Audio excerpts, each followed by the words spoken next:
Maabutin 57 ng mga estudyante ng Eastern Samar State University ang nakakarawating scholarship grant tigang ha local government unit ng San Julian para hiton era transportation allowance. Nakarawat ni Rene kadungan han pagsalinurog han LGU month ngan ika 100 days of service han bago nga mayor han Bungto yan ang Oktubre 13. Ang kada benepisyaryo ang kwalipikado han nasabing scholarship para hini nga semester in makakakarawat hin 2,500 pesos. Subay han LGU, waray limitasyon kung pira iton kwalipikado ha kada pamilya, tubtob nga nakakasustener ini ha mga ginkikinahanglan o ginaaro nga mga requirements. Pira ang mga qualifications in kinahanglan residente na sabi nga Bungto, waray grado nga mas habubo pa hin 85% o 2.5 ha orhi nga semester nga ginatenderan.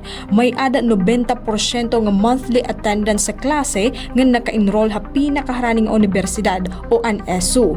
Ang requirements naman nga ginaaro in original nga registration form para han semester nga gina-applyan, original nga certificate of grades ha pinaka-orhi nga semester nga ginatenderan, certificate of indigency tikang ha barangay han nag-a-apply ngan photocopy hin updated nga school ID.